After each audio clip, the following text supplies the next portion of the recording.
Ikaw ba ay matagal na sa pagtitindahan?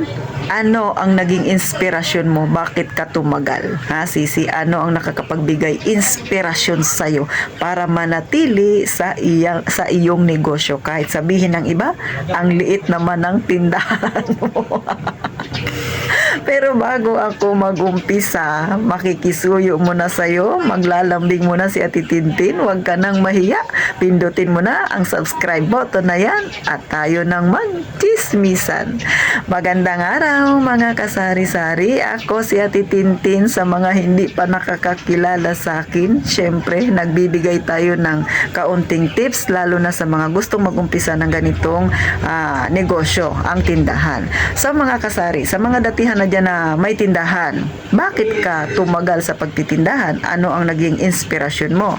Bakit mas pinili mo ang ganitong negosyo kahit sabihin pa nila na napakaliit ng iyong tindahan, mga kasari?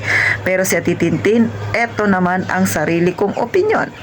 Number 1, bakit ba ako tumagal?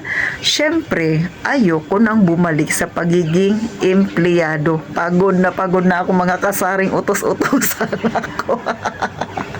Pagod na akong gumising ng maaga pero walang bayad. Lagi na lang libre. Kaway-kaway sa mga datihan diyang gwardya. Totoo yan, mga kasari. Ang haba ng oras ng pagiging gwardya, tapos yung isang oras doon ay hindi nila halos binabayaran. Minsan 2 oras. Walang bayad. Thank you lang. Yan ang ayaw ko nang balikan, mga kasari. Siyempre, pangalawa na inspirasyon ko bakit mas pinabubuti ko ang aking tindahan kahit sabihin nilang maliit naman. Number 2, yung aking mga bayarin, yung aking utang. Baka may magsabi, grabe ka naman Ate Tintin, yan ang motivasyon mo, yan yung inspirasyon mo. Ay, syempre, kasi kapag dumarating yung aking mga bayarin, tubig, ilaw, wifi, at kung ano-ano pa, mga kasari, kapag darating na yan, may pambayad na kaagad ako. Hindi katulad nung ako'y empleyado pa. Mag-aantay pa ako ng sweldo ko. Minsan, yung due niya, hindi tataon doon sa aking sahod. Minsan, kailangan kong manghiram sa ibang tao para makabayad ako ng aking mga kautangan, ng aking mga bayarin. Bakit? Kasi yung sahod, hindi aabot. Kumbaga, ang bayad ko, ang due date ko sa 30, ang sahod ko sa Agis pa. Nasusunod na buwan. Paano yun? Di ba, mga kasari? Sa mga nakaka-relate yan, sa mga dating empleyado yan, tama ba ako? Siyempre, check yan, mga kasari. Di ba? Pangatlo, mga kasari, siyempre, dito sa pagninegosyo ko, araw-araw may pera ako. Pero nung ako ay empleyado, kung kailan lang yung sweldo, saka lang ako hahawak. Ganun, mga kasari. Bagamat nung ako ay empleyado ay hindi naman kalakihan yung sweldo ko, at ngayong may tindahan ako, hindi naman din kalakihan ang natatanggap ko mula dito sa aking tindahan. Pero para sa akin, ang importante, masaya ako.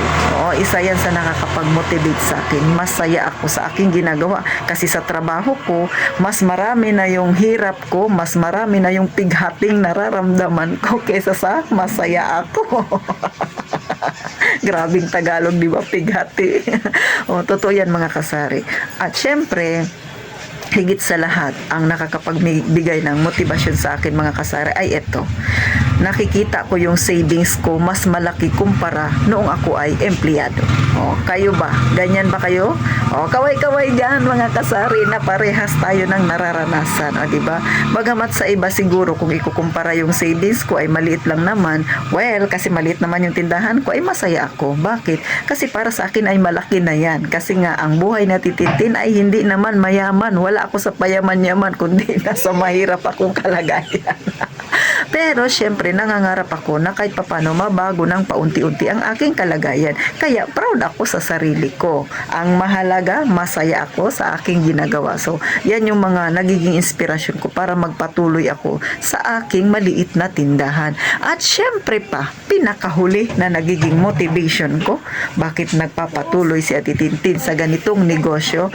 Syempre, mas marami akong naipundar na nanggaling dito sa aking tindahan kesa nung ako ay empleyado pa. Alam nyo mga kasari, ito real talk ito. Nung ako ay nagtatrabaho pa, totoo mayroon akong kaunting naipon, may kaunti akong napundar, pero hindi katulad sa ngayon na may tindahan na ako.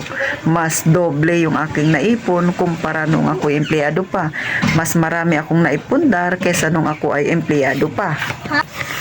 Isa pa, masaya ako sa ginagawa ko at saka syempre mga kasari, hindi ako ganun ka-stress. Nung ako'y nasa trabaho pa, mas marami yung nararamdaman kong hirap. Pero ngayon na may sarili na akong negosyo, kahit sabihin nilang maliit lang naman tindahan mo, pero ang mahalaga doon ay masaya ako sa aking ginagawa. At saka lahat ng pagsisikap ko, lahat ng paghihirap ko, alam kong nasusuklian naman yun. At higit sa lahat, syempre, maganda yung may sarili kang negosyo kasi ikaw na mismo ang magpapatakbo. Walang mag-uutos sa'yo, kundi ikaw mismong may katawan, nagkukusa ka. At kung ano man ang dumating, maging maayos man o hindi ang iyong negosyo, syempre, nasa sayo yan kung paano mo hinawakan ang iyong negosyo. Pero para kay Ate Tintin, sa lahat, sa dami ng naranasan kong pagsubok sa aking tindahan, isa lang ang masasabi ko, naging matatag si Ate Tintin at ang aking maliit na tindahan. So, kaya yun ang nagbigay sa akin ng inspirasyon at motivation na ipagpatuloy pa yung aking pagninegosyo at huwag nang bumalik sa pagiging empleyado. Sa mga datihang empleyado dyan na ngayon ay may tindahan, parehas ba tayo sisi ng pinaniniwalaan o ako lang ba ang naniniwala na ganito?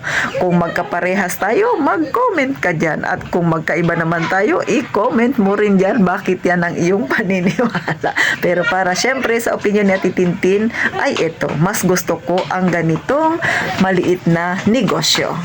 So paano mga kasari, sa mga wala pang tindahan, alam ko magiging eye-opener ito sa inyo, magbigay ito ng inspirasyon at syempre alam ninyo na real talk yung aking sinasabi. Ngayon, timbangin ninyo, ano ba ang mas gusto ninyo? Ang maging empleyado kayo, magkaroon ng maliit na negosyo. At kung kayo naman ay handa na sa pagninegosyo at syempre kapag magiging matatag na ang negosyong nais ninyo, alam ko ang aking pinaniniwalaan ay maging paniniwala mo rin yan balang araw, sisi.